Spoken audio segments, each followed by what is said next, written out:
नमस्कार, बहुत बहुत स्वागत और अभिनंदन आप सभी का द डिबेट में। मैं ब्रजेश मिश्रा हूँ।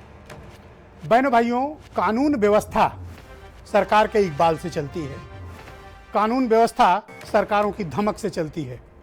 कानून व्यवस्था लीडरशिप के नेतृत्व से चलती है। कानून व्यवस्था एक बेहतर और चुस्त दुरुस्त पॉलिसी की वजह से चलती है। समाज में परसेप्शन के आधार पर कानून व्यवस्था चलती है, ये बात हमेशा याद रखिएगा। इन दिनों का जो सामाजिक परसेप्शन है उत्तर प्रदेश में, वो कानून व्यवस्था बिखर चुकी है। अपराध चरम पर हैं। खुलेआम दौड़ाकर छातियों पे गोली मारी जा रही है। 25-25 राउंड फायरिंग पुलिस प्रशासन यानी सरकार के समक्ष हत्याएं हो रही हैं। सरकार के सामने हत्याएं हो रही हैं। बेटियों से बलात्कार हो रहा है। बेटियों के साथ नृशंसता हो रही है। उनके खुलेआम मारा जा रहा है और जिस प्रकार से उनको तड़पा के बेरहमी से कत्ल किया जा रहा है, इसके उदाहरण आपको देखने को उत्तर प्रदेश में नहीं मिलेंगे। उत्तर प्रदेश में कानून व्यवस्था लगभग ध्वस्त हो चुकी है। पुलिसिंग सिस्टम पूरा उत्तर प्रदेश में कोलैप्स हो चुका है। अपराध नियंत्रण में नहीं है। आप बागपत से लेकर बलिया देख लीजिए, बांदा से लेकर बहराइच देख लीजिए। उत्तर प्रदेश के चारों कोनों में आपको अपराध चरम पर मिलेंगे। कारण क्या है? जैसे ही कोरोना काल से आप लॉकडाउन के पीरियड से बाहर निकले, उत्तर प्रदेश में अपराध चरम पर पहुंच गए हैं। उत्तर प्रदेश में हीनियस क्राइम बढ़े हैं। Heinous double murder, triple murder, 5 लोगों के मर्डर, बलात्कार, गैंग रेप, मर्डर, खुलेआम फायरिंग, हत्याएं, लूट, बलात्कार, डकैती, छिनैती, अपहरण। क्या नहीं हो रहा है प्रदेश में? किसी भी सभ्य समाज में इस प्रकार का वातावरण स्वीकार नहीं किया जाना चाहिए। सवाल उन लोगों से पूछा जाना चाहिए जिन्होंने यह नारा दिया था, न भ्रष्टाचार न गुंडाराज, अब की बार फलाने की सरकार। भ्रष्टाचार कोरोना के दौरान दिखा और गुंडाराज हर दिन हर घंटे दिख रहा है। पिछले 7-8 दिनों से मैं देख रहा हूं, कोई घंटा नहीं गुजरता बहनों भाइयों, कोई घंटा, दिन छोड़ दीजिए, जब एक से बढ़कर एक हीनियस स्तब्ध कर देने वाले अपराध हमारे समक्ष सामने ना आते हों। What does it mean by कानून व्यवस्था? कानून व्यवस्था का मतलब क्या होता है? बलिया की जो घटना है, मैं मानता हूं एक पत्रकार के नाते, ऐसी घटनाएं कानून व्यवस्था ध्वस्त हो जाने पर ही स्पष्ट प्रतीत होती हैं। जहां एक भरी पंचायत चल रही हो, सरकार की बुलाई पंचायत हो, एसडीएम और डिप्टी एसपी मौजूद हो, 3 थानों की फोर्स मौजूद हो और वहां एक गुंडा धीरेन्द्र प्रताप सिंह 25 राउंड फायरिंग करता है, अपने विपक्षी की पुलिस के सामने हत्या करता है, पुलिस उसे छोड़ देती है। क्या इस तरह की घटनाएं उत्तर प्रदेश में स्वीकार कर ली जाएं या मान लिया जाए कि इट्स ए न्यू नॉर्मल? अधिकारी नेतृत्व को जो भी बातें कहते हों, जिस प्रकार की भी बातें समझाते हों, लेकिन कानून व्यवस्था को लेकर उत्तर प्रदेश में परसेप्शन यह है कि यह ढह चुकी है, नियंत्रण विहीन है। अपराध लगातार बढ़ रहे हैं, ऑर्गेनाइज्ड क्राइम बढ़ रहे हैं, आवेश में आकर अपराध बढ़ रहे हैं, महिलाओं के प्रति बलात्कार, गैंग रेप, ब्रूटल मर्डर्स बढ़ रहे हैं, छोटे बच्चों के प्रति अपराध बढ़ रहे हैं, डकैती, फिरौती, अपहरण की घटनाएं बढ़ी हैं। क्या हम इस प्रकार का उत्तर प्रदेश चाहते हैं या हमने इस प्रकार के उत्तर प्रदेश की परिकल्पना की थी? कानून व्यवस्था के बारे में जो मिथ क्रिएट किया गया और जो रियलिटी है, वो बिल्कुल जमीन आसमान का अंतर है उसमें। आप कहते हैं कि हमने हजारों इनकाउंटर किए हैं, तो अगर हजारों इनकाउंटर किए हैं तो अपराधियों में डर क्यों नहीं है? इसका मतलब आपकी पॉलिसी गड़बड़ है। और बहनों भाइयों, तब मैं ये बात का प्रबल समर्थक हूं कि जब सरकारें अक्षम होती हैं, पुलिस नेतृत्व तो आवारा हो जाता है, निरंकुश हो जाता है। और इस बात को कहने में मुझे कोई संकोच नहीं कि उत्तर प्रदेश पुलिस कबीलों में बटी हुई पुलिस है, टापुओं में बटी हुई पुलिस है। यहां एसपी पर डीआईजी का नियंत्रण नहीं है, डीआईजी का आईजी पर नियंत्रण नहीं है, आईजी एडीजी की बात नहीं मानता और एडीजी एलओ की बात नहीं मानता है और डीजीपी किसी की बात नहीं मानता है। और उनके ऊपर एसीएस होम बैठे हैं, उनकी बात पता नहीं कौन कौन मानता है, कौन नहीं मानता है। ये मुख्यमंत्री और वो बेहतर बता पाएंगे। तो मेरा कहने का तात्पर्य है, गृह विभाग खुद मुख्यमंत्री चलाते हैं। जवाबदेही सुनिश्चित होनी चाहिए, जिम्मेदारी सुनिश्चित होनी चाहिए।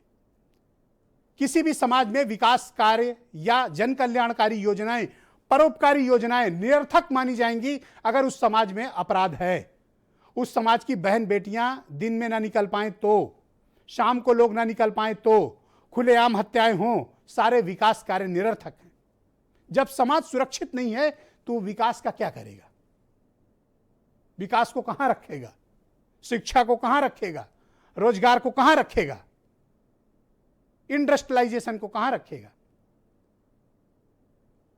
मैं पिछले 20 साल के अपने व्यक्तिगत अनुभव से बता रहा हूं कि उत्तर प्रदेश में सरकारें गिरती हैं, जाती हैं, हटती हैं, कारण कानून व्यवस्था और भ्रष्टाचार होता है।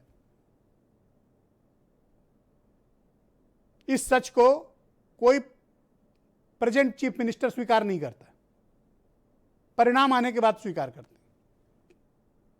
मैं कारण जानना चाहता हूं कि जब खुले में इस प्रकार के अपराध हो रहे हैं और आप अपराधियों पर कार्रवाई नहीं हो रही हो, और अगर कुछ कार्रवाई होती भी है तो वो दिखावे की कार्रवाई होती है। अब मैं 2 उदाहरण आपको देता हूं। आखिर बलिया के इस अपराधी धीरेन्द्र प्रताप सिंह, जिसको वहां का स्थानीय विधायक सुरेंद्र सिंह खुलेआम संरक्षण दे रहा है, उसके पक्ष में बयान, वीडियो स्टेटमेंट जारी कर रहा है वहां का लोकल एमएलए सुरेंद्र सिंह। आखिर सुरेंद्र सिंह जैसे विधायकों पर भारतीय जनता पार्टी कार्रवाई क्यों नहीं करती है?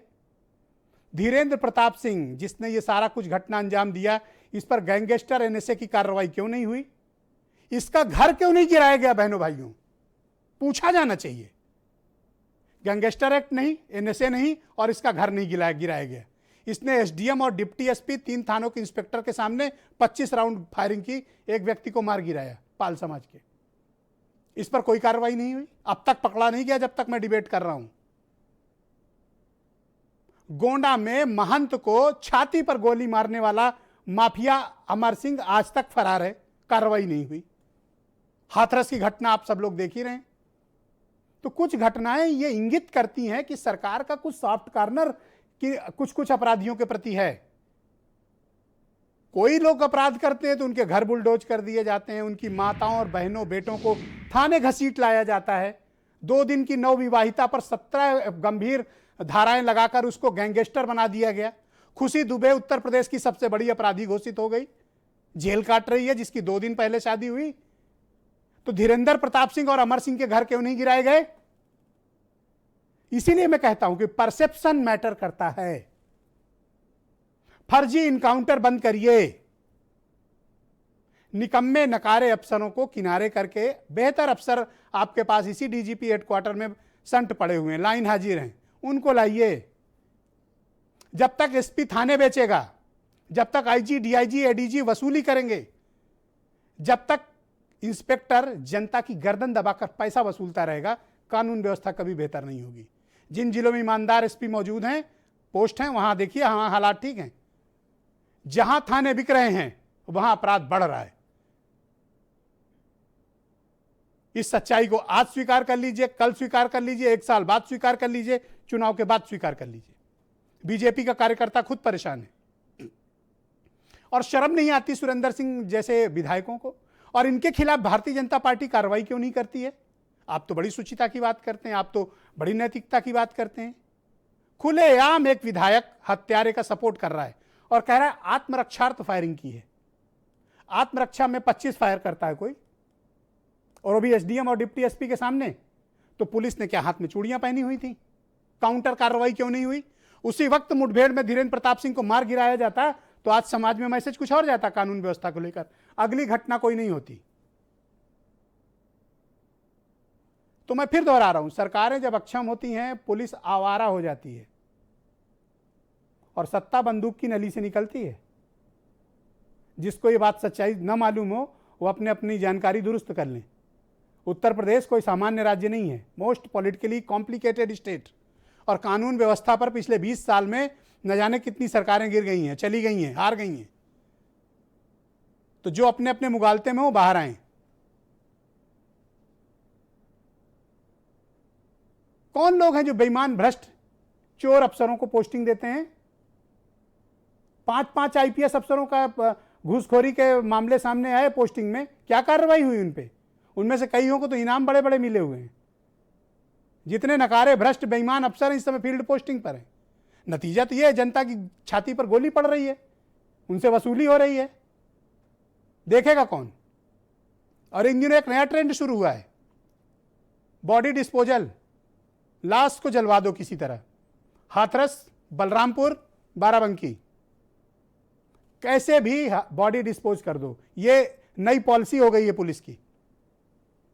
अमानवीयता की पराकाष्ठा है। सुप्रीम कोर्ट नाराज, हाई कोर्ट नाराज, किसी को कोई फर्क नहीं पड़ता है। इसीलिए तो कहते हैं कानून व्यवस्था का ये हाल है। जब पेचकस मारकर आप उसे इनकाउंटर दिखाएंगे पैर पे, तो सच तो सामने आएगा। और जिनको पकड़ना है उनको पकड़ नहीं पा रहे हो, जिन पे कार्रवाई करनी है उनसे डर लगता है, और जहां पॉलिटिकल माइलेज लेना है उनके घरों पे कुछ और काम करते हो, तो सच तो सामने आएगा ना। क्या कारण है कि इन पर कार्रवाई नहीं हो रही है? और मैं पूछना चाहता हूं कि वहां के अफसरों पर अब तक कार्रवाई क्यों नहीं हुई? वहां का डिस्ट्रिक्ट मजिस्ट्रेट अब तक सस्पेंड क्यों नहीं हुआ बलिया का? बाराबंकी के एसपी और डीएम पर कार्रवाई क्यों नहीं हुई है? वहां के आईजी डीआईजी पर कार्रवाई क्यों नहीं हो रही है? कौन उनको संरक्षण दे रहा है? कौन उनको बचा रहा है? कौन मन बढ़ा है? और सुरेंद्र सिंह अब तक अरेस्ट क्यों नहीं हुए? सुरेंद्र सिंह एमएलए खुलेआम बयान दे रहा है अपराधी के पक्ष में, आप उसको बचाने का कार्य करते हैं। तो ये बड़ी बड़ी बैठकें करके रोज ड्रामा करने से कानून व्यवस्था ठीक नहीं होगी। हकीकत में इसे अमल पे लाना पड़ेगा। उत्तर प्रदेश पुलिस पर जिसका नियंत्रण नहीं रहा है, उन सब ने भुगता है बाद में। कुछ स्टेटमेंट सुनिए, फिर एक बड़ी डिबेट को आगे बढ़ाएंगे। आदित्यनाथ जी की सरकार बलात्कारियों के साथ, हत्यारों के साथ, गुंडों के साथ खड़ी है, इसीलिए अपराधियों का मनोबल इतना बढ़ रहा है। परिवार के लोग कहते रहे हमारी बच्ची का रेप हुआ, पुलिस मानी नहीं, और जब मीडिया वालों ने दबाव बनाया, उसका मेडिकल हुआ, उसमें रेप की पुष्टि हो गई, और रेप की पुष्टि हो गई तो उसको मिटाना है, उस सबूत को मिटाना है, और इसलिए वहां भी लाश जला दी गई। एसडीएम, सीडीओ और अन्य अधिकारियों के सामने जयप्रकाश पाल को धीरेन्द्र सिंह ने गोलियों से भून दिया। धीरेन्द्र सिंह बहुत करीबी हैं सुरेंद्र सिंह नामक एक कुख्यात विधायक के, जो समय समय पर बयान देते रहते हैं। आज भी उन्होंने कहा कि धीरेन्द्र सिंह निर्दोष हैं, उनको आत्मरक्षा में गोली चलाई। बहुत ही दुखद है और विभत्स घटना है। मैं मानती हूँ कि ये निर्भया कांड की पुनरावृत्ति है। जो पोस्टमार्टम रिपोर्ट आई है वो भी यही बताती है, और लगातार इस तरह की घटनाएं खासकर बेटियों के प्रति पूरे उत्तर प्रदेश में होती चली जा रही हैं। मैं मानती हूँ कि ये संवेदनहीनता है सरकार की। अभी तक कोई मदद सरकार ने परिवार की नहीं करी है।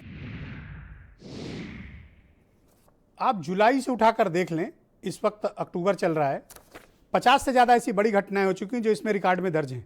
50 से ज़्यादा ऐसी भयानक भयावह घटनाएं हैं जिससे समाज चिंतित होना चाहिए, जिसको लेकर कठोर कार्रवाई होनी चाहिए। यहां महोबा का एसपी मणिलाल पाटीदार व्यापारी की छाती पे गोली मरवाता है, बाद में मुकदमा तरमीम करके पाटीदार को छोड़ दिया जाता है, उसके ऊपर 302 हटा के 306 लगा दिया जाता है, और आज तक वो फरार है पुलिस रिकॉर्ड में। एक आईपीएस, एक एसपी पुलिस रिकॉर्ड में फरार है। ये उदाहरण भी आपको उत्तर प्रदेश में ही मिलेगा। तो अगर आपके पास ऐसी पुलिस है तो आप क्या परसेप्शन देंगे? परसेप्शन के नाम पर ये तो नाटक है। तो ऐसे चेहरों को बहनों भाइयों बेनकाब किया जाना चाहिए, क्योंकि हम एक अगर सुरक्षित समाज हैं तभी हम एक सुरक्षित उत्तर प्रदेश दे सकते हैं, और वो नारे बंद होने चाहिए जिन्होंने लगाए थे। तो आज की डिबेट में मेरे साथ काजी इमरान लतीफ़ आम आदमी पार्टी से, सुनील सिंह साजन समाजवादी पार्टी से, हीरो वाजपेयी हमें थोड़ी देर में ज्वाइन करने वाले हैं बीजेपी से, AKD द्विवेदी साहब फॉर्मर IPS ऑफिसर हैं, डॉक्टर MH खान जाने माने राजनीतिक विश्लेषक, और आचार्य प्रमोद कृष्णम कांग्रेस के सीनियर लीडर हैं। बहुत बहुत स्वागत, बहुत बहुत धन्यवाद आप सभी का। आचार्य जी, मैं कार्यक्रम की शुरुआत आपसे करना चाहता हूं। बीजेपी के नेता अभी थोड़ी देर में मेरे साथ जुड़ने वाले हैं। उत्तर प्रदेश की जो कानून व्यवस्था है वो बहुत स्तब्ध करने वाली है, बहुत डरावनी है। पुलिस लीडरशिप कंप्लीटली फेल हो चुकी है। यहाँ दौड़ाकर छातियों पर गोली मारी जा रही है, बहन बेटियों को खेत में खींचकर गैंगरेप करके कत्ल किया जा रहा है, छोटी बच्चियों का बेरहमी से कत्ल हो रहा है, फिरौती ना मिले इसलिए हत्याएं कर दी जा रही हैं। आप उत्तर प्रदेश में कैसा महसूस कर रहे हैं? ब्रजेश जी, आज मैं बिल्कुल झगड़ा करने के विचार से आपके सामने नहीं बैठा हूँ। मुद्दा बहुत गंभीर है, हालात बहुत ख़राब हैं, और मैं आपको एक बार फिर पुनः बधाई देता हूँ कि आप जनता से जुड़े हुए मुद्दे को आप और आपका चैनल उठाता है। आप बधाई के पात्र हैं और बहुत बड़ा रिस्क लेकर के आप ये काम करते हैं। खैर, मैं आपको ये कहना चाह रहा हूँ कि ये योगी जी की पाठशाला के विद्यार्थी हैं सब। ये भ्रष्टाचार को सदाचार समझ के करते हैं और अत्याचार को शिष्टाचार समझ के करते हैं, और बलात्कार इनके लिए संस्कार बन गया है।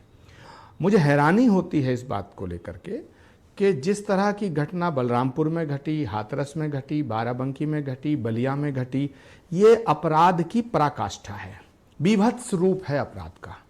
अब मैं इसे राजनीतिक रंग नहीं देना चाहता हूं, लेकिन सरकार का फेलियर, पुलिस का फेलियर, कानून व्यवस्था का बिल्कुल बाजा बज जाना, आम आदमी अपनी सुरक्षा को लेकर चिंतित है, भयभीत है, व्यापारी भयभीत हैं और आम जो शरीफ आदमी है वो भयभीत है।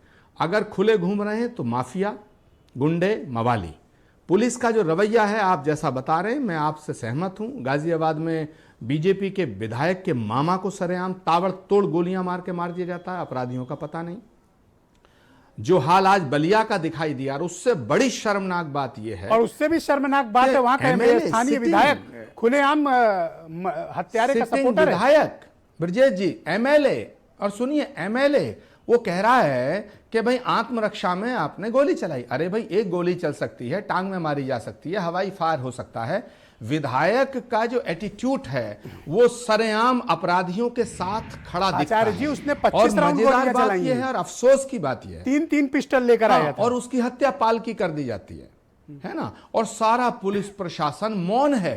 अरे भाई, आप तो ये कहते थे, आप तो इतनी ताकतवर पुलिस है, आप तो इतने बड़े बहादुरों की पुलिस की फौज है आपके पास कि आप उठाते हो और एनकाउंटर कर देते हो बड़े बड़े धुरंधरों का, हैं? लेकिन यहां तो 2 दिन की ब्याहता खुशी दुबे को आप लाते हो और उसे गैंगस्टर, माफिया, फूलन देवी से बड़ी उसको अपराधी सिद्ध कर देते हो, और वो अभी तक जेल में है। जहां इस एक तरफ आप ऐसे कारनामे करते हो, दूसरी तरफ आप जो गोलियां मारते हैं तो अपराधियों के नहीं मारते हैं, आप उठाते हैं प्रभात मिश्रा को, 17 साल के बच्चे को, कहते हो पुलिस की पिस्टल छीन के भाग रहा था, ठाए ठाए कर देते हो। आप मारते हो ऐसे लोगों को जिनका कोई लेना देना अपराध से नहीं है। लेकिन अपराधी होता है। आप अपराधियों में जाति मत तलाशिए। आप खुशी दुबे और प्रभात मिश्रा की आड़ लेकर अपराध को जस्टिफाई नहीं कर सकते।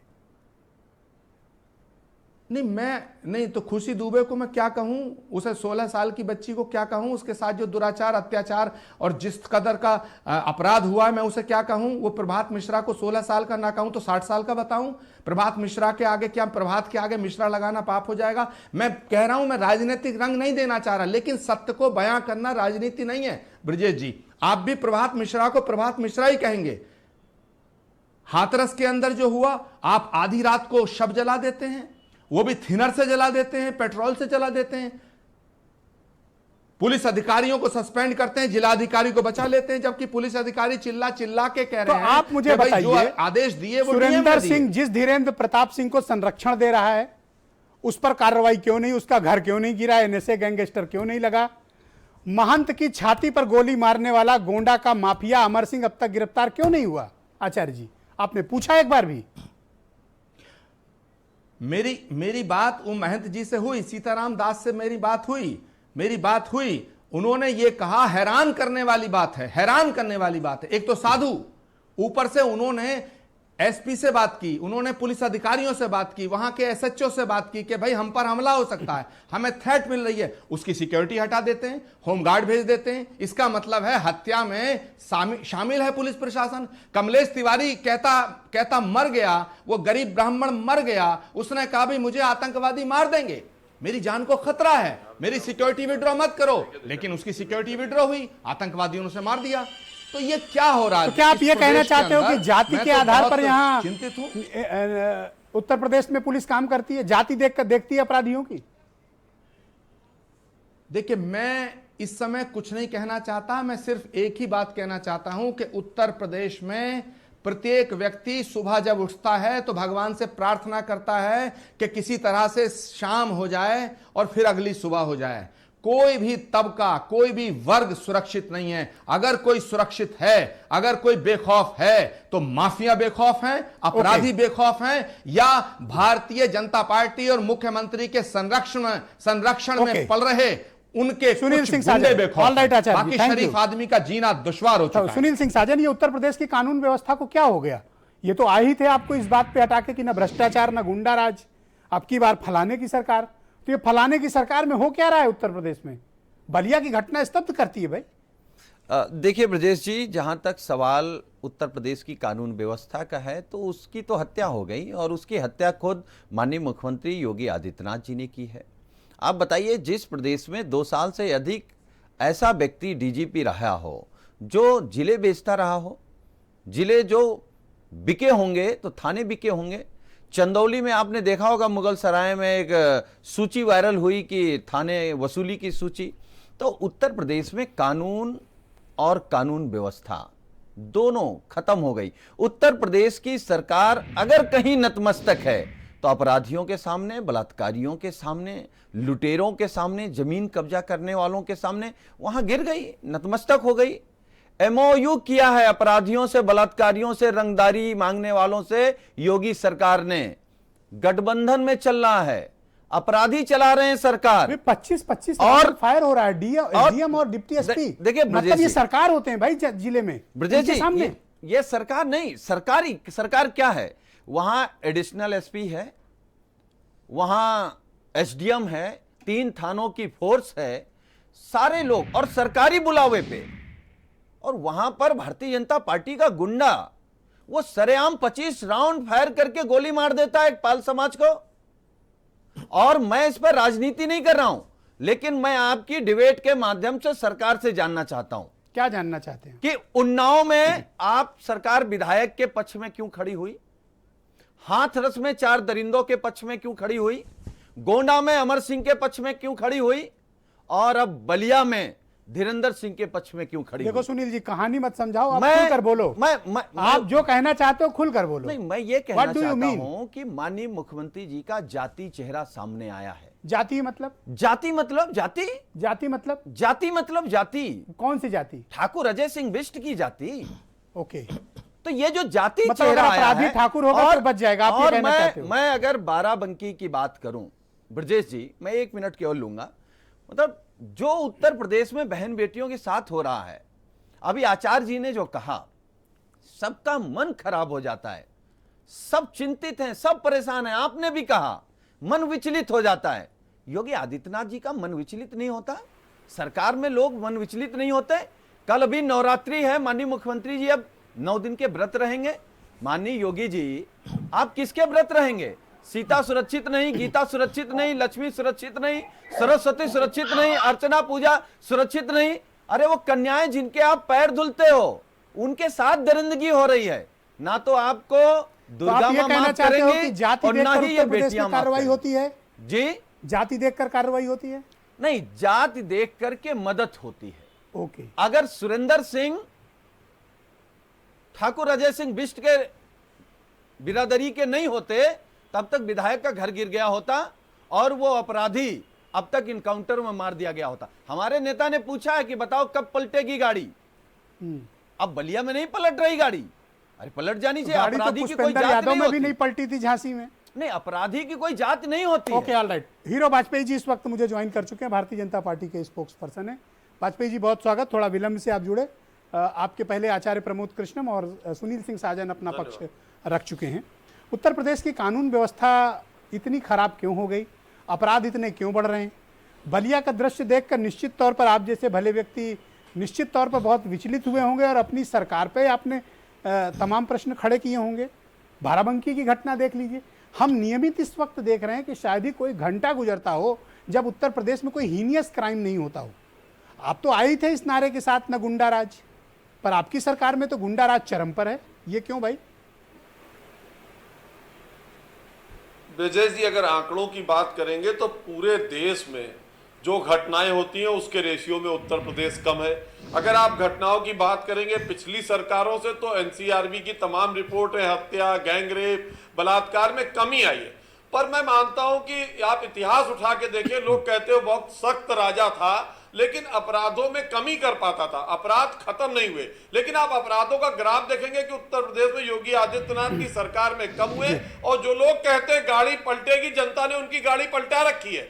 और एक बात आपके जिम्मेदार चैनल पे जिम्मेदारी से कहना चाहता हूं, चाहे जो भी रसूखदार हो, किसी भी जाति का हो और जैसा कि मुझे सुनील सिंह साजन जी कह रहे थे अपनी जाति छुपा के, सुनील सिंह साजन लिखते हैं, लेकिन आपको पता है कि उस जमाने में कौन सी बिरादरी का नाम होता था और कौन सी बिरादरी का काम होता था। अपनी बातें भारतीय जनता पार्टी की सरकार पे ना सौंपे, ना हम किसी जात की पार्टी है, ना हम किसी पार्टी की पार्टी बलिया है। की घटना हम से जनता ओके के हैं? विकास के आप मुद्दे मानते पर हैं कि आए ये थे, सामान्य अपराध को घटना है? लगाम लगाने के मुद्दे पे आए थे और कई मुद्दों पे दुख जरूर होता है, पर आपको जिम्मेदारी से कहना बलिया की चाहता हूं, घटना ऐसा से- कोई व्यक्ति बलिया की बख्शा नहीं घटना को आप जाएगा सामान्य जो घटना अपराध मानते हैं? करेगा। देखिए इसमें जो अधिकारी वहां मौके पे थे सस्पेंड कर दिए गए, जांच होगी और कठोरतम कार्रवाई होगी, कोई बचने नहीं पाएगा। हाँ, आपने पूछा मकान गिरा दिया जाएगा, इनकाउंटर हो जाएगा, नहीं मानेगा, ये भी होगा। अच्छा, 2-3 चीजें मैं आपको याद दिलाना चाहता हूं। ना तो अभी तक धीरेन्द्र प्रताप सिंह पर गैंगस्टर एक्ट लगा, ना धीरेन्द्र प्रताप सिंह पर अभी एनएसए लगा, ना धीरेन्द्र प्रताप सिंह की गिरफ्तार किया गया, ना धीरेन्द्र प्रताप सिंह का घर गिराया गया, और ना गोंडा में महंत की छाती पर गोली मारने वाले माफिया अमर सिंह पर कोई कार्रवाई हुई। इसलिए आपकी सरकार पर एक जाति विशेष को संरक्षण देने के लिए अपराध के आरोप लग रहे हैं। नहीं, देखिए ब्रजेश जी, ये आगामी चुनाव, उपचुनाव और आगामी चुनाव को देखते हुए जब विपक्ष के पास कोई मुद्दा नहीं, मुद्दा विहीन विपक्ष है, जनता के हितों के लिए काम करने वाले, ऐसे 2-4 कांड जो होते हैं उसकी आड़ में अपनी चुनावी रोटी सेकना चाहता, किसी जात का राज नहीं। देखिए हमने तो जात पात तोड़कर ही प्रचंड बहुमत पाया है। अगर जाति की बात करते तो भाजपा ब्राह्मणों बनियों की पार्टी कहलाती, कभी सत्ता में इतना प्रचंड बहुमत ला ही नहीं सकती थी। हमें तो सुनील सिंह साजन की बिरादरी ने भी वोट दिया है, आचार्य जी की बिरादरी ने भी वोट दिया है, और जो कमजोर जातियां थी उन्होंने भी वोट दिया है, तभी ना हम आए। हमने वो वर्ग खड़ा किया है लाभार्थी। तो आज उन्हीं लोगों पर आप अत्याचार आपकी सरकार में हो रहा है। 17 में, वाजपेयी जी, दलितों पर आपकी सरकार में अत्याचार हो रहा है। हाथरस की घटना और बाराबंकी की घटना तो जनता प्रत्यक्ष उदाहरण। मैं 2-3 बातें कहना चाहता हूं। हमको भी देख लेगी। मैं जिम्मेदारी के साथ कहना चाहता हूं, जो भी अपराधी हैं उनकी जात पात नहीं देखी जाएगी। योगी आदित्यनाथ की सरकार 2 छोटे-छोटे सवाल करेगी, 2 छोटे-छोटे सवाल, फिर डिबेट को आगे बढ़ाते हैं। अगर अपराधी सुधरे नहीं।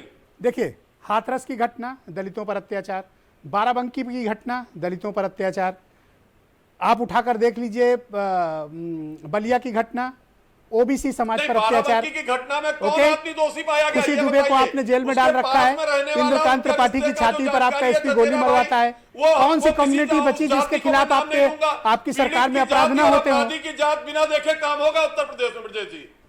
Okay, all right. मेरे साथ AKD द्विवेदी साहब हैं, फॉर्मर IPS अफसर हैं। वो बेहतर बताएंगे कि उत्तर प्रदेश पुलिस को आखिर ये हो क्या गया है और इस तरह के हालात कैसे उत्पन्न होते हैं। द्विवेदी साहब, मैं आपसे जानना चाहता हूँ, आपने लंबे समय तक यूपी पुलिस में काम किया है, इस तरह की सिचुएशन कैसे क्रिएट हो जाती है कि जहां लॉ एंड ऑर्डर लगभग कोलैप्स्ड हो जाए और क्राइम इतना ज़्यादा बढ़ जाए कि समाज में लोगों में भय व्याप्त हो जाए? कारण? मिश्रा जी, आप सही मायने में प्रारंभ में जो बातें कहें वही अपने आप में पर्याप्त है। सच्चाई यह है कि थाने स्तर पर सुनवाई नहीं हो रही है। दूसरी बात, थाने के लोग किसी गांव में या कहीं पर तब जा रहे हैं जब घटनाएं हो जा रही हैं, उसके बाद जा रहे हैं, जबकि इनको पहले गांव में जाना चाहिए, प्रतिष्ठित लोगों से मिलना चाहिए, गांव के अपराधों के बारे में, गुंडई लफंगई के बारे में पता करना चाहिए, गुंडों लफंगों को डांटना चाहिए, फटकारना चाहिए, इससे क्राइम रुकता है। दूसरी बात आपने पहले कहा और मैं उससे सहमत हूं कि थाने स्तर पर जो काम हो रहा उसका अच्छा पर्यवेक्षण ऊपर के अधिकारी, वरिष्ठ अधिकारी अच्छा पर्यवेक्षण नहीं कर रहे हैं, जिसका परिणाम ये है, हालत ये हो गई है कि थाने स्तर से जो कह दिया जा रहा किसी घटना के बारे में, वही बात सीनियर अफसर डिटो कर दे रहे हैं। सीनियर अफसर अपने स्तर से ये नहीं पता कर रहे हैं कि सच्चाई क्या है, थाने वाला जो कह दिया वही फाइनल हो जा रहा है, जिसकी वजह से काफी सीनियर स्तर के अधिकारियों की भी विश्वसनीयता धीरे धीरे कम होती जा रही है। हाथरस का मामला की अभी चर्चा हुई है, हाथरस वाले मामले में एसपी निलंबित हुए, डीएम हैं, वहीं पर अलीगढ़ में कमिश्नर और आईजी बैठते हैं। पूरे इस मामले की इतनी चर्चा मीडिया में हुई, हाई कोर्ट में गया मामला, सुप्रीम कोर्ट में गया, लेकिन कहीं किसी ने नहीं पूछा कि कमिश्नर क्या कर रहे थे, आईजी क्या कर रहे थे, इन्होंने क्यों नहीं गाइड किया डीएम को, एसपी को। इनकी भूमिका के बारे में बिल्कुल सन्नाटा है। ये स्थिति ठीक नहीं है। इतने बड़े प्रदेश में आईजी, डीआईजी या कमिश्नर इसीलिए रखे जाते हैं कि वो जिले स्तर के अधिकारियों का समय समय पर मार्गदर्शन करते रहें। वही हालत प्रदेश स्तर के अधिकारियों का होना चाहिए। हालत ये हो जा रही है, थाने पे जो कार्रवाई हुई उसी को ऊपर के अधिकारी डिटो कर दे रहे हैं। सर, मैं आपसे समझना चाहता हूं, जब बलिया के वीडियो आपने पहली बार देखे, आपके मन में पहली प्रतिक्रिया क्या आई? हाँ, निश्चित रूप से वो बहुत ही शर्मनाक है, बहुत ही शर्मनाक घटना है। और अगर सीओ और एसडीएम और थाने के काफी पुलिस बल के सामने ये घटना हो रही तो निश्चित रूप से शर्मनाक घटना है। और आपने पहले कहा, मैं उसी डिट्टो कर रहा हूं, इन अधिकारियों का अपने इलाके में कोई इकबाल नहीं है। आपने कहा था, मैं सहमत हूं, इकबाल से चलता है प्रशासन। अगर ये अधिकारी अपने इलाके के लोगों से मिलते, उनकी समस्याओं को सुनते, संवेदनशीलता का परिचय देते, इलाके में जाते रहते, उनका इकबाल बनता, लोग उनकी बात सुनते, ऐसी हिम्मत नहीं करते कि उनकी मौजूदगी में इस तरीके की घटना हो जाए। दूसरी बात, उसने जो फायर किया धीरेन्द्र सिंह ने, इतने पुलिस के मौजूद रहते हुए भाग कैसे गया? क्यों नहीं पकड़ पाए? पकड़ करके उसको वहीं 25 लाठी मारते तो निश्चित रूप से इकबाल होता जो है प्रशासन का जो है। कोई भी सरकार हो, मैं कहूंगा किसी भी राजनीतिक पार्टी का सरकार हो, मैं हर पार्टियों के शासन में काम किया हूं। सर, यहाँ तो स्थानीय विधायक इसको आत्मरक्षा की कार्रवाई करार देता है। ये जांच को प्रभावित करना एक सत्तारूढ़ दल के एक विधायक का खुलेआम एक क्रिमिनल को, जिसने 25 राउंड एसडीएम और डिप्टी एसपी और 3 थानों की फोर्स के सामने फायरिंग की, उसको आत्मरक्षार्थ फायरिंग कहा जा रहा है। यह भी अपराध है। आप सही कह रहे हैं मिश्रा जी, मैंने भी इसको सुना, टीवी पर मैंने देखा जो है। लेकिन विधायक क्या कह रहे हैं, लोकतंत्र है, वो कहने के लिए आजाद है। हालांकि उनको भी संतुलित बात कहनी चाहिए, सच्चाई कहनी चाहिए। लेकिन तमाम पार्टियों के लोग क्या कहते हैं उस पर मैं कोई टिप्पणी नहीं करूंगा। सर, इस तरह के बयान जाति हिंसा को बढ़ावा देते हैं, इस तरह के बयान जातिगत संघर्ष को दावत देते हैं, और इस तरह का बयान समाज को विघटन लाते हैं। ये वो लोग हैं जो जातिगत संघर्ष चाहते हैं। ये लोग चाहते हैं कि समाज में गड़बड़ी हो इस तरह के बयान देकर, और ऐसे लोगों के खिलाफ देशद्रोह की कार्रवाई होनी चाहिए। मैं निश्चित रूप से ये कहूंगा कि ये बयान जो है सही नहीं है, गलत है, और ऐसा बयान सर, ये विधायक जातिगत संघर्ष कराना चाहता है, ये जातिगत दंगे कराना चाहता है ये विधायक। अब इस परिस्थिति में भी पुलिस को अपनी सख्त कार्रवाई करके एहसास करा देना चाहिए, और विधायक की बातों के उनको बहुत चिंता अंता नहीं करनी चाहिए। नियम के हिसाब से सख्त कार्रवाई। Doctor M H. खान साहब मुझे ज्वाइन कर चुके हैं, बहुत ही जाने माने राजनीतिक विश्लेषक हैं। बलिया की घटना हो, बागपत की घटना हो, बाराबंकी की घटना हो, कानपुर की घटना हो, जालौन की घटना हो, बिजनौर की घटना हो, क्या क्या गिनाऊं आपको खान साहब? उत्तर प्रदेश में कानून व्यवस्था का हाल देख रहे हो आप क्या है? और यहाँ खुलेआम अपराधियों को संरक्षण दिया जा रहा है। एक विधायक जातिगत दंगा कराना चाहता है उत्तर प्रदेश में, क्रिमिनल्स के पक्ष में स्टेटमेंट दे रहा है वो। नहीं ब्रजेश जी, सबसे पहले तो मैं जितनी बातें आपने कही है मैं उसका पूरी तरह से 100% समर्थन करता हूं। आपने किसी के द्वेष या भावना से कोई बात नहीं कही है, जो हकीकत है वो बयान किया है। मैं बलिया के बारे में कहना चाहता हूं कि देखिए, शासन में बैठा था जिसमें एसडीएम है, जिसमें सीओ बैठा था जो पुलिस प्रशासन का है। अगर वहां पर इतने लोग पुलिस के 3 थाने के लोग वहां थे, तो वहां पर अगर गोली वो चला रहा था तो पुलिस का काम ये था कि जब वो गोली चला रहा था तो पुलिस को एनकाउंटर कर देना चाहिए था। वहां पर I do agree with you, मैं सहमत हूं आपसे, मैं सहमत हूं खान साहब आपसे। गोली का जवाब गोली, ये इसी सरकार ने कहा था। नहीं, सुन लीजिए, आप सुन लीजिए बात। अपनी बात कह चुके, आपके बारे में कुछ नहीं बोला मैं। अब मैं तो कुछ कह नहीं रहा हूं आपके सरकार के बारे में, मैं तो पुलिस के बारे में कह रहा हूं, एसडीएम के बारे में कह रहा हूं। आपको तो मिर्ची लग गई, पता नहीं क्या लग गई, क्या मतलब है भाई? सुन लीजिए, बात सुनिए। देखिए, अगर वो एसडीएम के सामने, सीओ के सामने गोली चला रहा है तो पुलिस का धर्म बनता है कि इनकाउंटर उसका वहीं कर देना चाहिए। 5-7 पुलिस वाले घेरे में लेके खड़े हैं उसको, उसके बाद भी वो कहां चला जा रहा, कौन भगा दे रहा है? अरे उसने सेल्फ डिफेंस में गोली चलाई, क्या गलत किया? चल रही है। अगर उसकी जान खतरे में थी, सेल्फ डिफेंस में 25 राउंड फायरिंग की, क्या गलती कर दी उसने? वही यही तो मैं कह रहा हूं, आप उसको इनकाउंटर कर देना चाहिए था। ऐसे भयंकर अपराधी को जो 500 लोगों के बीच में खुलेआम 25 राउंड। अरे विधायक जी का खास आदमी है, कैसे इनकाउंटर कर दें? आप कैसी बातें करते हो? वो विधायक सुरेंद्र सिंह का खास आदमी, उसका इनकाउंटर कैसे कर दिया जाए? तो यही बात सवाल उठता है। आज अब आप विधायक सुरेंद्र सिंह पे छापा डलवाइए, देखिए उनके घर में मिलेगा नहीं धीरेन्द्र सिंह। सुरेंद्र सिंह के घर में वीरेंद्र सिंह मिलेगा, कहीं नहीं भागा है। आज 30 घंटा हो गया है, पकड़ा नहीं गया है। पर खान साहब आप मुझे बताइए, धीरेन्द्र प्रताप सिंह पर आऊंगा, आचार्य जी आऊंगा, आप मुझे बताइए खान साहब, धीरेन्द्र प्रताप सिंह पर गुंडा एक्ट NSA क्यों नहीं लगा और उसका घर क्यों नहीं गिरा? मैं तो सीधा कहता हूं क्यों नहीं इनकाउंटर हुआ, मैं तो सीधा कहता हूं क्यों नहीं इनकाउंटर हुआ। प्लीज ओके, आचार्य प्रमोद कृष्णम कुछ मेंशन करना चाहते हैं। Acharya ji go ahead, 10 second sir. जो गोली चला रहा है उसको इनकाउंटर होना चाहिए। Thank you Acharya ji, 10 second.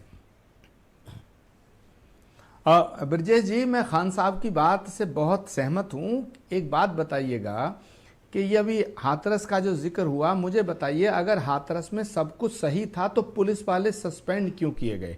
और अगर हाथरस में पुलिस की गलती थी तो पुलिस कह रही है कि साहब हमने कुछ नहीं किया, जिलाधिकारी ने किया, तो DM क्यों नहीं सस्पेंड किया गया? कहीं ऐसा देखा आपने? नंबर 1। नंबर 2, अभी खान साहब कह रहे थे और आप भी मानते हैं कि ये जो हत्यारा है बलिया का, जिसने आत्मरक्षा में गोली चलाई, जो विधायक कहते हैं, ये हत्यारा विधायक जी का आदमी है और विधायक जी मुख्यमंत्री जी के आदमी है। तो फिर सैया भाई कोतवाल डर काहे का? सत्ता अपनी, इमरान लतीफ साहब अपना। ये भाई फेल्ड सवाल कानून इस बात व्यवस्था का का कारण क्या है? खान साहब कह रहे थे अपराध कि इतना उनका क्यों बढ़ रहे हैं? इनकाउंटर इमरान करना चाहिए साहब था। आप बताइए। इमरान जी देखिए ब्रजेश जी, भारतीय जनता पार्टी के लोग एक नारा देकर आए थे, ना भ्रष्टाचार न गुंडाराज, अब की बार इनकी सरकार। और यही जो नारा है ना, बस यही जो है इनकी सारी जड़ है। दरअसल भ्रष्टाचार इतने चरम पर है, भ्रष्टाचार का और गुंडाराज का एक दूसरे का रिश्ता है उत्तर प्रदेश के अंदर। आज अगर भ्रष्टाचार और अपराध अगर बढ़ रहा है तो उसके पीछे भ्रष्टाचार देन है। आज थाने बिक रहे हैं, आज चौकियां बिक रही हैं, आज जिले बिक रहे हैं, आज मंडल बिक रहे हैं। और जो थानों से इनकम आनी है उसी से सब कुछ डिसाइड होना है। तो थानों से इनकम कब आएगी? जब अपराधियों का बोलबाला होगा, क्योंकि थानों में जो पैसा पहुंचेगा वो आम आदमी तो पैसा देगा नहीं। चालान से कितना पैसा वसूल लेगी उत्तर प्रदेश पुलिस? तो ये अपराधी जो है भर भर के रकम देते हैं अपराध करने के लिए। मतलब ये सब एक सबसे सिंडिकेट बड़ा बनाए हुए कारण हैं। ये है कि ओके, भ्रष्टाचार ऑलराइट। की चरम पे है उत्तर प्रदेश के ओके, अंदर। हीरो बाजपेयी थाने, जी, चौकियां सब एक बिक छोटा रही सा हैं। सवाल फिर यही मैं सबसे वीरेंद्र बड़ा जी कारण की है तरफ आज अपराध चलता हूं। 2017 में आप इस नारे के साथ आए थे कि आप उत्तर प्रदेश की बेहतर कानून व्यवस्था देंगे। आज उत्तर प्रदेश के जो हालात हैं वो सबके समक्ष विद्यमान है। मैं कहता हूं जो अधिकारी फेल्ड हो गए हैं लॉ एंड ऑर्डर संभालने में, उनको सस्पेंड करने में या उनको उच्च जो टॉप लीडरशिप है उनको सस्पेंड करने में, उनको हटाने में क्या हर्ज है? आप उनको बचाना क्यों चाहते हैं? हर बात का जवाब आपके पास नोडल पे नोडल ही क्यों होता है? उनके खिलाफ कार्रवाई क्यों नहीं होती टॉप लीडरशिप के खिलाफ? नहीं, देखिए ब्रजेश जी, हम किसी को बचाना नहीं चाहते। अधिकारी पहले से नियुक्त हैं, अपनी अपनी परीक्षा देकर पास होकर आए। हमसे पहले सरकारों में भी ये अधिकारी रहे, ना ये हमारे अधिकारी है ना ये पिछली सरकारों के अधिकारी। तो इनको बचा क्यों रहे हो? इनको गले से लगा के इनको गोद में क्यों बिठाए हो? जब ये फेल्ड हो चुके हैं आपका काम करने में, तो आप इनको हटा दीजिए, सस्पेंड कर दीजिए। और ये सरकारी अधिकारी किसी पार्टी के देखिए, भारतीय जनता पार्टी जातिगत राजनीति और अधिकारियों का राजनीतिकरण करती ही नहीं। भाई जो परफॉर्म, आप परफॉर्मेंस की राजनीति में विश्वास करते हैं, ये नॉन परफॉर्मर्स को हटा दीजिए। इनको पद पर क्यों रखे हो? आपकी क्या मजबूरी है? आपकी कौन सी उंगली दबी है? आपकी कौन सी उंगली दबी है कि आप इनको कंटिन्यू कर रहे हो? नहीं दबी ब्रजेश जी, उंगली दबी होती तो आप लोग पहुंच चुके होते वहां तक। तो आप इनको सस्पेंड कर दीजिए, इनको पदों से हटाइए। वहां तक पहुंच चुका होता ब्रजेश जी, ये टॉप पोस्ट पर बैठे लोग हैं जिन पे कानून व्यवस्था संभालने का जिम्मा है, इनको सस्पेंड कर दिया जाए, इनको पद से हटाइए। और अगर नहीं हटा रहे हैं तो इसका मतलब कि आपकी कोई उंगली दबी हुई है, आपकी कोई ये नस दबा रखे हैं। ये स्वीकार नहीं है। भारतीय जनता ओके, एक सेकंड सुनील जी, आऊंगा जरा Virendra ji. Okay, yes Sunil ji 10 second. Alright Sunil ji 10 second. देखिए ब्रजेश जी, मैं केवल ये कहूंगा कि ये जो कह रहे हैं कि जाति संघर्ष, अरे जाति के पीछे कब तक छिपोगे? एक और आपने कहा हमने सबको मौका दिया। क्या अभी आप पार्टी के संजय सिंह ने एक लिस्ट जारी की कि जिले में, थाने में और तहसीलों में कौन है, उसका जवाब है आपके पास? किसकी लिस्ट थी वो? अरे इन्हीं गलत की है वो लिस्ट। कौन सी? गलत अरे है तो वो। आप पूरी कहिए तरह ना, से मुझे नहीं पता, मुझे गलत बताइए। है। अरे आप कहिए ना, पूरी तरह से सरासर आप गलत एक बार है। दोबारा देख लीजिए। अरे हम अरे आप दोबारा देखिए, FIR वो सब सच है। के अंदर जिसका अभी ठाकुर ओके, थैंक यू, सबको शांत किया जाए, वीरेंद्र जी को स्क्रीन पे लाया जाए। देख लीजिए। Thank you, okay. भाई वीरेंद्र जी, ये उत्तर प्रदेश में क्या हो रहा है और उत्तर प्रदेश की कानून व्यवस्था इतनी खराब क्यों है? जातिवादी मंशा की और वजह से आज जो अधिकारी कानून व्यवस्था की पालना में फेल हो चुके हैं वीरेंद्र जी, उन पर कार्रवाई से परहेज क्यों किया जा रहा है? अगर अपराधी ये तो नारा देकर आए थे 17 में, और आज क्या हालत है? मिथ क्या था, रियलिटी क्या है, आपके सबके सामने है। Virendra ji, go ahead. देखिए, बीजेपी की जो सरकार है वो कानून व्यवस्था को संभालने में अब नाकाम साबित होती दिख रही है, क्योंकि अपराध इतना तेजी से बढ़ गया है उत्तर प्रदेश में कि चारों ओर से सरकार घिर गई है। महिलाओं और बहन बेटियों के खिलाफ जो अपराध हो रहे हैं वो कहा जाए तो पराकाष्ठा है, हैवानियत की चरम सीमा है। शायद इस तरह की इतने क्रूर अपराध हम लोग नहीं देखते थे पहले। ये अचानक ऐसे किसकी बद्दुआ लग गई है कि उत्तर प्रदेश में बहन बेटियों के साथ इस तरह की जुल्म ज्यादती हो रही है। अब ये बात आती है कि साहब जात की और पात की, इसके बजाय हम ये कहेंगे कि जिस प्रदेश में भ्रष्टाचार से पद हासिल होते होंगे वहाँ पर अपराध कभी रुक नहीं सकता। और ये गाज़ियाबाद, नोएडा से इसकी शुरुआत हुई थी जब एक एसएसपी ने 5 आईपीएस अफसरों के नाम का खुलासा किया था कि पैसा देकर पोस्टिंग हो रही है उत्तर प्रदेश में, और वो सिलसिला चलता रहा। वो उसमें कोई कमी शायद नहीं आई है, नहीं तो मणिलाल पाटीदार जैसे लोग न दिखाई पड़ते। उत्तर प्रदेश की सरकार को अफसर पहचानने में बड़ी, कहा जाए तो नासमझी है। मथुरा में एक आईपीएस अफसर एसपी ने एक डॉक्टर के अपहरण में 1 करोड़ रुपया लेकर अपहरणकर्ताओं को छोड़ दिया, और सरकार ने जिसको जांच सौंपी थी और उसकी जांच रिपोर्ट जब आई तो उल्टे अब उसी की जांच खोल के बैठ गई उसी अधिकारी की। और जिसने रुपया लिया था वो आज एसआईटी की जांच कर रहा है, उसकी टीम का मेंबर है। तो ये इस तरह से महिमा मंडन और ईमानदार क्या अफसरों वीरेंद्र को, जी, जिले बिक रहे हैं, थाने बिक रहे हैं आज भी? देखिए, ईमानदार अफसर हतोत्साहित होंगे और भ्रष्टाचारियों को प्रोत्साहन मिलेगा तो स्वाभाविक है कि कानून व्यवस्था ठीक नहीं हो सकती।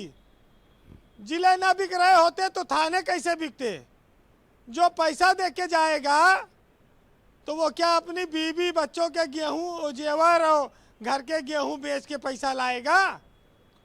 वो तो इन्हीं अपराधियों से वो थानेदार वसूलेगा, ऊपर कप्तान को देगा। मणिलाल पाटीदार कहाँ से लेते थे रुपया? बस अंतर इतना है ब्रजेश जी कि जिसके पास पैसा है वो कत्ल करके भी आरामगाहों में बसते हैं और हम ककड़ी चुरा कर भी फंदे पर झूलते हैं। तो पुलिस का ये जो तरीका है, इसी से समाज में अपराध बढ़ रहा है। देखिए, उत्तर प्रदेश की पुलिस में ऐसा नहीं भ्रष्टाचार नहीं रहा है, भ्रष्टाचार हर जमाने में रहा है, ईमानदार अफसर भी हर जमाने में रहे हैं। लेकिन जब अधिकारियों को आप काम करने का मौका देंगे, फ्री हैंड देंगे, तो अधिकारी कुछ कर पाएगा नीचे के लेवल पे। जब एसपी जानता है कि आईजी और एडीजी, एलओ और डीजीपी हमारा कुछ कर ही नहीं सकता, तो वो क्या है इनकी बात? क्यों नहीं कर सकता? मैं जानना चाहता हूं कि जो फोर्स का चीफ है, 2.5 लाख की उत्तर प्रदेश की पुलिस फोर्स, 500 आईपीएस का कैडर, पूरे देश का लार्जेस्ट आईपीएस कैडर, और इतने निरीह, एक जांच तक नहीं कर पाते हैं, सीबीआई को भेजनी पड़ती है। इन्हें लाज नहीं आती है, शर्म नहीं आती इनको? देखिए, इसलिए नहीं कर पाएगा क्योंकि सरकार ने इन अफसरों को ताकत नहीं दी है। जिनके पास ताकत है वो हर चीज को दूसरे चश्मे से देखते हैं। ये कहते कि हमसे पहले से अधिकारी हैं, तो इन्होंने काहे नारा दिया था भ्रष्टाराज और गुंडाराज के खिलाफ, और बेईमानों को कहा था हम सजा देंगे। तो जब बेईमान सामने आ रहे हैं तो उनको सजा क्यों नहीं देते हो? और अगर सजा नहीं देनी है तो अनंत देव तिवारी क्या बुरे हैं, उनको कहें सजा दिए पड़े हो? बिकरू कांड उनके समय में तो हुआ नहीं, तो उनको भी सजा तो छोड़ दो।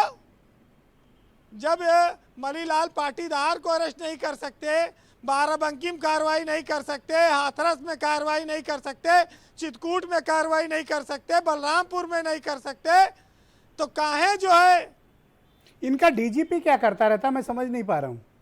आखिर किस बात की जिद और किस बात का अहंकार हमारे यहाँ है कि इन लोगों ने कानून व्यवस्था पर सरकार का परसेप्शन खराब कर दिया और सरकार है कि खामोश बैठी हुई है।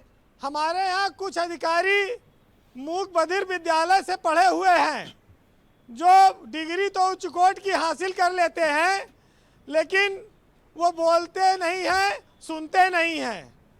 तो ये मूक बधिर विद्यालय के पढ़े हुए हमारे पुलिस के सर्वोच्च अधिकारीगण हैं। ये खाली बस जो आका कहे उसकी हाँ में सुन के अपने घर में बैठ जाते हैं, ना वो मौके पे कहीं दिखते हैं, ना उनका कोई प्रभाव दिखता है। तो जब वर्दी के सर्वोच्च अधिकारी का प्रभाव नहीं दिखेगा तो अपराधियों में कोई पर मुझे बताइए कि ये सरकार की किरकिरी कराने वाले अफसरों को संरक्षण कौन दे रहा है? खुद सरकार दे रही है इसका मतलब? देखिए, जब हाथरस की घटना हुई थी तो अफसरों ने कहा बलात्कार नहीं हुआ, गर्दन नहीं टूटी, जीभ नहीं कटी, लड़की मरी नहीं। जितना सच्चाई को नकार सकते थे नकारा।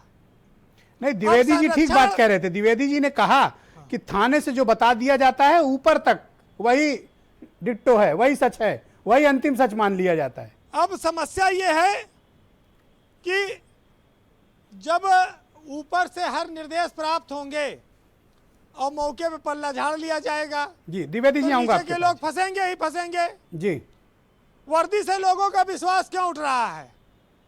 पुलिस लोगों को इंसाफ देने में नाकाम क्यों है?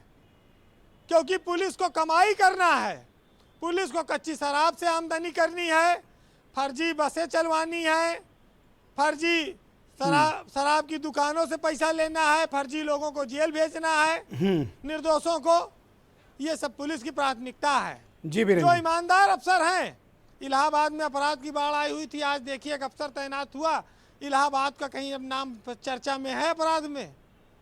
तो जब ईमानदार अफसर तैनात होंगे उत्तर प्रदेश के जिलों में तो बेईमानी, भ्रष्टाचार और अपराध ये सब अपने आप खत्म हो जाएगा। लेकिन अब जनता सब समझती है, जनता कुछ बताने की जरूरत नहीं है। यहाँ आवाम अपने रखवालों से डरती है।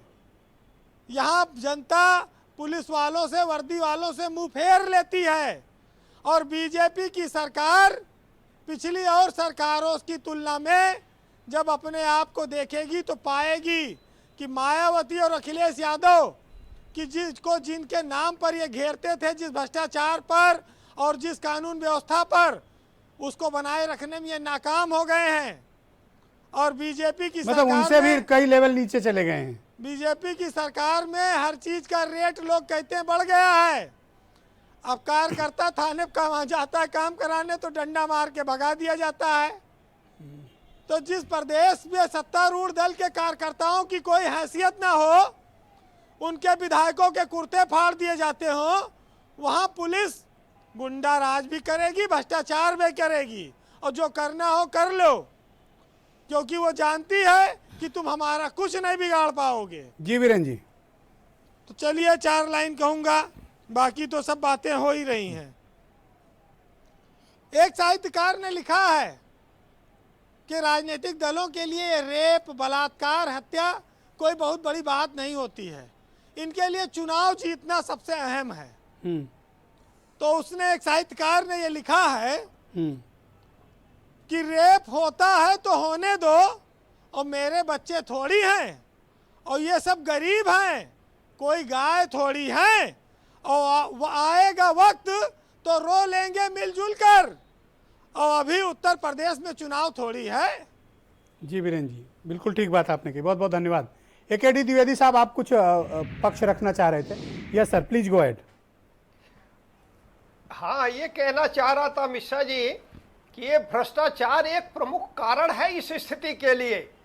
ये बड़ा दुखद बात है कि भ्रष्टाचार हमारे, मैं पुलिस विभाग में कहूँगा, नीचे से लेकर के काफ़ी ऊपर तक धीरे धीरे आ गया है, और इसी का ये दुष्परिणाम है कि वरिष्ठ अधिकारी नीचे के अधिकारियों को बड़ी सख्ती से कह नहीं पाते हैं, डांट नहीं पाते हैं। अगर बड़ा अधिकारी अपनी जगह पर सही रहेगा, ईमानदार रहेगा, तो नीचे वालों की हिम्मत नहीं होती है गलत काम करने सर की। 2.5 लाख की लेकिन पुलिस ये जो फोर्स भ्रष्टाचार बढ़ाने पूरे की दुनिया में स्थिति है, सबसे ये बड़ी ऐसा नहीं, स्टेट फोर्स, 500 का साल- आईपीएस का कैडर, और ये हालत है। निश्चित रूप से शर्मनाक है। लेकिन यह स्थिति साल 2 साल की नहीं है, ये पिछले 20-25 सालों में हम लोगों के देखते देखते ये खराब स्थिति हो गई, और शायद ये अधिकांश विभागों में ये स्थिति है। ऑलराइट, हीरो वाजपेयी जी, बहुत हीरो दुखद वाजपेयी जी, है। Thank you sir. Hero Vajpayee ji, आखिर सरकार की किरकिरी कराने वाले, कानून व्यवस्था को खराब करने वाले, कानून व्यवस्था जिनकी वजह से ध्वस्त हुई, उन अफसरों को आपकी सरकार में संरक्षण कौन दे रहा है? आप इनके खिलाफ कार्रवाई बड़े अफसरों पर क्यों नहीं करते? नहीं, देखिए ब्रजेश जी, हमारी सरकार में संरक्षण देने जैसी कोई बात ही नहीं है। किसी को संरक्षण नहीं दे रहे। हमारी सरकार देखिए एक सामूहिक नेतृत्व की सरकार होती है, वन मैन या परिवारवाद की तो है नहीं कि परिवार का मुखिया एक सामूहिक नेतृत्व, आर यू श्योर? अधिकारी अपना मलाई काटे, ऐसा क्या हो नहीं बात सकता कर रहे हैं? बीजेपी में। इसलिए ये कहना कि सरकार का ऐसा कहिए संरक्षण कि है, जो लोग किसी पचा व्यक्ति लें। का संरक्षण है, मुख्यमंत्री का जो संरक्षण है, मंत्री इस मैं वक्त एकदम सुन रहे सिरे होंगे से वो हंस नकारता रहे हूं। होंगे। मैं एकदम सिरे से नकारता हूं। हाँ, कुछ अधिकारी हो सकते हैं जिन्होंने गड़बड़ी की है या जो ढीले, सरकार उनके खिलाफ कार्रवाई करेगी, कोई बचेगा नहीं। माननीय लेकिन ये वाजपेयी बात जी, पूरी तौर से आप एक जान लीजिए, अच्छे प्रवक्ता हैं, भारतीय बस मुझे एक बात जनता में जवाब पार्टी दीजिए, किसी अधिकारी को क्या ये संरक्षण अधिकारी नहीं है आपके लिए और ना ही चुनाव कोई में वोट बचेगा। मांगने जाएंगे? जनता के बीच आप जाएंगे ना, ये अधिकारी तो जाएंगे नहीं। जी देखिए ब्रजेश जी, अधिकारी कतई वोट मांगने ना कभी किसी के लिए गए, चाहे जिनके खास हुए तब भी नहीं गए। और अधिकारियों का जिन्होंने राजनीतिकरण किया है वो भी हारे हैं चुनाव बुरी तरह से। ओके। ये बात भारतीय जनता और पार्टी अब आप अच्छे से पाल जानती पोस के है। बिठाए हैं और तो मुझे अब आप लगता है अपने जितना अंजाम की घटनाक्रम चिंता चल करें। रहा है और विपक्ष इसमें शामिल है, मुझे लगता है ये उपचुनाव एक तरह से विपक्ष के लिए लिटमस टेस्ट होगा। ओके, आपके लिए भी होगा। ओके, आचार्य प्रमोद कृष्णम जी, आखिर कारण क्या है? किसकी उंगली फंसी हुई है कि ये अफसर लगातार ब्लैकमेल कर रहे हैं? कारण क्या है? देखिए ब्रजेश जी, ये जो बलिया की घटना है ये सरकार के क्रियाक्रम का स्पष्ट चित्रण है, स्पष्ट दर्शन है। हीरो वाजपेयी जी अभी आंकड़े बता रहे थे कि साहब अभी तो बहुत कमी है, तो भाई और 2-4 मरवा दो, और 2-4 बलात्कार करा दो, और बलात्कार कह दो। बलिया के विधायक को कहना कि वो बयान दे देगा कि भाई आत्मरक्षा में गोली चलाई तो हत्या हो गई, तो बलात्कार पे भी वो कह तो देंगे। क्या बलिया का कि विधायक साहब अपनी जातीय इज्जत संघर्ष बचाने कराना के लिए चाहता हमसे है? बलात्कार हो गया। देखिए बलिया के जो विधायक हैं उनका ये एक प्रवचन नहीं सुना हमने, उनके बहुत से प्रवचन हर हत्याकांड पे आते हैं। जब चिन्मयानंद जी वाला मामला था तब भी, हाथरस वाला मामला तब भी, बाराबंकी वाला तब भी, कहाँ कहाँ की याद करोगे? इनके मुंह से तो फूल की जगह उपले निकलते हैं। जैसे गांव में कहावत है, बिटौरे के मुंह से उपले निकलते हैं। सच मायने में बलिया के विधायक के खिलाफ एनएसए की कार्रवाई होनी चाहिए, क्योंकि बलिया के विधायक का ही ये सबसे राइट हैंड, अगर वो अपने समाज के साथ खड़ा है तो क्या गलत कर रहा है? वो विधायक अपने समाज के साथ खड़ा है। नहीं, मुझे नहीं लगता कोई समाज अपराधी होता है। ये समाज के साथ जो खड़े होने के ऐसे गुंडे मवाली समाज का नेतृत्व नहीं करते, ये समाज को गर्त में ले जाते हैं। क्यों? अभी आप खुशी दुबे और प्रभात मिश्रा की पैरवी कर तो रहे थे।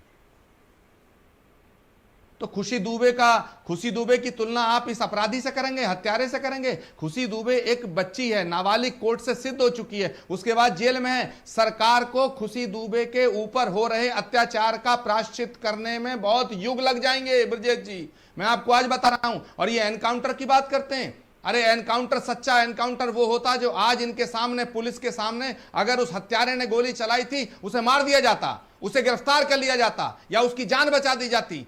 ना तो जान बचा पाए, ना मार पाए, ना गिरफ्तार कर पाए। क्या विधायक सुरेंद्र सिंह के खिलाफ एनएसए की कार्रवाई होनी चाहिए?